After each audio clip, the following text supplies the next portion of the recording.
네, 오늘장 플러스 이어가도록 하겠습니다. 오늘은 섹터 가운데 의료업종에 대한 이야기를 좀 나눠보려고 하는데요. 신영증권 산업분석팀의 서정현 팀장 함께합니다. 팀장님 어서 오세요. 안녕하십니까. 네, 반갑습니다. 네. 의료업종이 한동안 좀 좋았다가 소외를 다소 좀 받았는데 다시금 최근에 좀 한세 실험이나 영업무역이 주가가 들썩들썩해서 오늘 관련한 이야기를 좀 여쭤보도록 하겠습니다. 최근 업황은 좀 어떤가요? 네, 업황을 말씀드리려면은 일단 패션이라는 것이 브랜드 회사가 있고 네. 또 OEM, ODM 제조업체가 있겠지요. 네.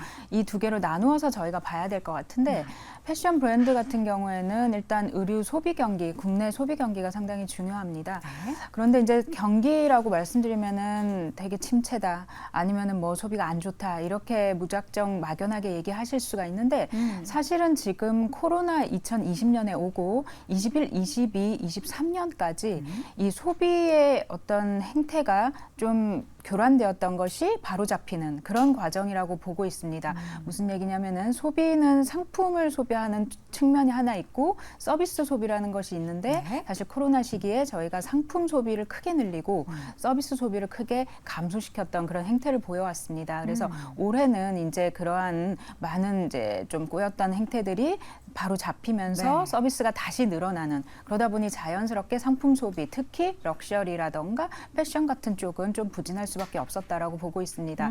사실 이제 숫자로 좀 말씀드리면은 지금 8월까지 데이터 상으로 보자면은 작년 8월까지는 그 전년 8월까지 대비 한 11% 패션 소비가 증가했다라면은 네. 현재는 8월 6일로 한 6% 정도밖에 증가를 못한 상황이어서 물론 감소는 아니라는 점이 좀 핵심이지만은 네. 어쨌든 둔화가 많이 되어 있다. 그래서 브랜드 같은 경우는 올해 좀 부진한 것이 맞다라고 보는데 ODM 같은 경우는 경기도 중요하지만은 미국 패션 경기, 유럽 경기 또는 사실 또 재고 수준도 상당히 중요합니다.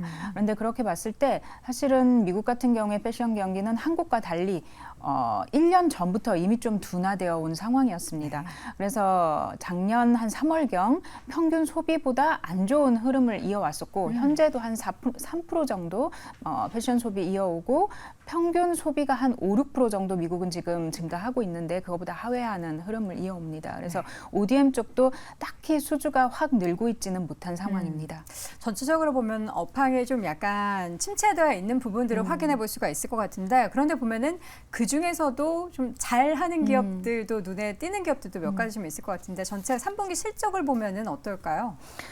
3분기 같은 경우는 이제 전통적으로 비수기이기도 하고 네. 물론 이제 4분기를 앞두고 있기 때문에 또 기대감도 같이 올라오는 그런 좀 특이한 그런 시즌이라고 볼 수 있는데요. 네. 저희가 아직까지 4분기 이 성수기를 앞두고 업황이 크게 턴어라운드 한다는 그런 확신은 좀 갖지 못하는 아직. 상황입니다. 하지만 이제 소비 행태가 바로 잡히는 과정에 있다라고 말씀을 드렸기 때문에 한 내년 4월경부터 분기로 보자면 한 2분기부터 좀 턴어라운드 본격적으로 할 거다라고 예상한다라면은 거기에서 사실 펀더멘탈 대비 좀 주가가 많이 빠져 있는 그런 브랜드 업체들에 관심을 갖는 게 좋지 않을까. 그리고 ODM 같은 경우도 재고 사이클에서 좀 벗어나면서 그런 이 수주가 본격적으로 늘 수 있는 회사들한테 좀 관심 가지는 게 좋은 시점인 것 같습니다. 네, 사실 우리가 중국 소비 관련해서도 의료업종을 빼놓을 수가 없었잖아요. 대표적인 기업들이 뭐 MLB를 가지고 있는 기업 이름 갑자기 생각이 안 나는데 FNF 네. 참 크게 말씀해 주셨는데 예, FNF 같은 기업들도 대표적으로 이야기를 했는데 사실 우리가 기대한 것만큼은 아닌 것 같아요. 초반에는 뭐 박스째 사간다더라라고 하는데 실제로 뭐 실적이나 이런 주가의 움직임을 봤을 때는 좀 괜찮았는지 어떻게 평가하셨습니까? 네, 그 부분도 좀 꼭 한번 짚고 넘어가고 싶은 부분이었는데요. 사실 8월 중순경이었지요.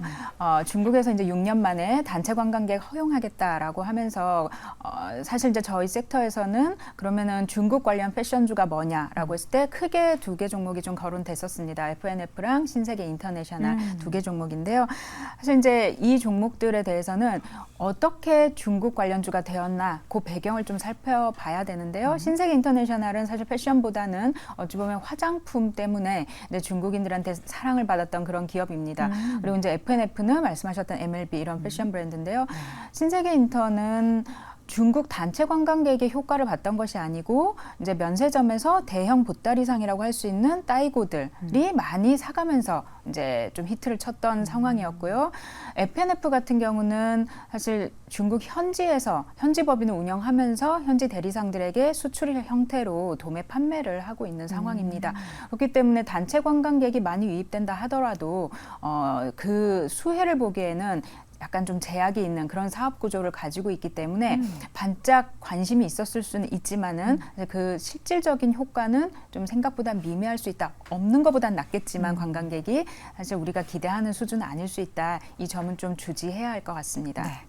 소비를 지금 많이 줄여가고 있다라는 것도 실질적으로 이제 데이터를 통해서도 나오고 있는데 이제 요게 그럼 보면 큰 사이클을 한번 타야 된단 말이죠. 지금은 오히려 연말에 가면 갈수록 미국 소비도 안 좋고 뭐 국내도 마찬가지고 한데 그러면 단기적으로는 계속 소비의 위축에 있어서에 관련된 업종을 좀 힘들게 하겠지만 말씀해 주신 것처럼 내년도 한 2분기쯤 가면은 관련된 업황이나 또 실적 그렇다면 주가도 그때쯤이면은 어떻게 다시 좀 우상향에 대해서 기대할 수 있는 건가요? 네, 주가라는 것이 어떤 기대감 대비 좀 선반영해서 움직이는 편이지요. 네.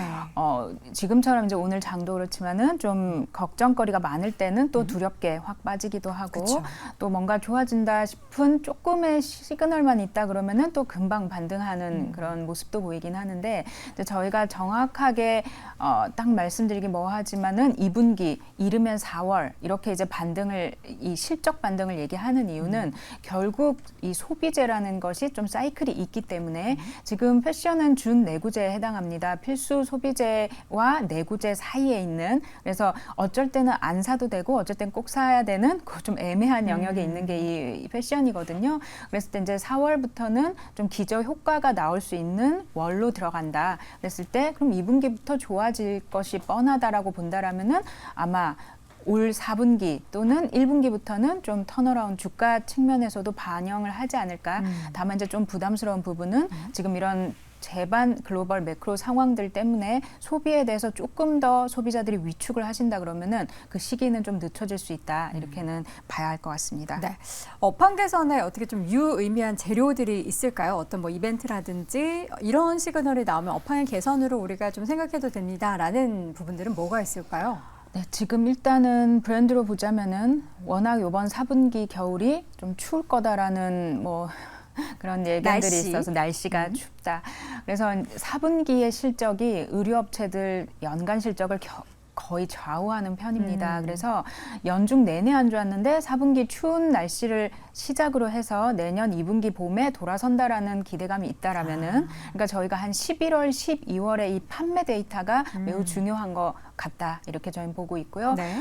그보다 조금 더 또 제가 좀 기민하게 보고 있는 것은 미국 패션 재고입니다. 미국 패션. 예, 저희가 이제 경기 사이클이라는 것도 중요하지만은 경기랑 조금 무관하게 재고가 얼마나 쌓여 있느냐 그 부분도 되게 중요한데 지금 우리가 경기 부담을 많이 얘기하지만은 그걸 미리 걱정한 패션 브랜드 업체들이 재고를 많이 줄이는 과정에 있었습니다. 그래서 지난 1년 내내 계속 생산을 좀 줄이고 그럼으로써 재고를 좀 낮추고 그런 전략을 써왔기 때문에 네. 이 재고가 지금 미국에서는 2분기부터 줄어들기 시작했습니다. 전년 대비. 그래서 그 절대적인 수준이 더 낮아지는 방향으로 지금 간다라면은 ODM 제조 자체도 다시 수주가 좀 활발해지지 않을까. 그래서 저는 국내 데이터로는 그런 11월 판매 데이터 그리고 미국 데이터로는 패션의 재고 수준 그 두 개가 저희가 보는 좀 선 지표가 되지 않을까 싶습니다. 대표적인 기업을 꼽자면 브랜드나 ODM 쪽에 있어서의 좀 유망 기업 어떤 기업을 또 우리 팀장님께서 보고 계실까요? 네, 브랜드 업체는 사실 뭐 FNF나 신세계 인터내셔널처럼 중국에서 뭔가 좀 힘을 쓸 수 있는 그런 스토리가 나와줘야지 성장성을 가지고 프리미엄을 가지고 갈 수 있는데 현재로서는 살짝 그 부분이 좀 아쉬운 단계로 들어와 있다고 보고 있습니다. 네. 그래서 한국의 패션 소비가 좀 반등하는 그 시점에 맞춰서 그동안 너무 많이 빠져 있다고 판단되는 한섬 같은 종목에 좀 관심을 갖는 게 어떨까 이렇게 생각을 하고 있고요. 네. 두 번째로 이제 ODM 같은 경우는 아까 재고 말씀드린 말씀드렸고 또 뭐 미국 경기도 말씀드렸지만은 재고는 이미 좀 줄기 시작했고 그 과정이 계속 진행되고 있는데 내년부터는 다시 반등할 거라고 보기 때문에 한세 실업이라던가 화승 엔터프라이즈 같은 종목을 좀 유심히 보는 것이 좋다 이렇게 생각하고 있습니다. 알겠습니다. 자, 이렇게 해서 오늘 영업무역 화승 엔터프라이즈 한섬을 또 탑픽 기업으로 잘 들어봤고요. 오늘 이 시간 신영증권 산업분석팀의 서정현 팀장 함께했습니다. 고맙습니다. 감사합니다.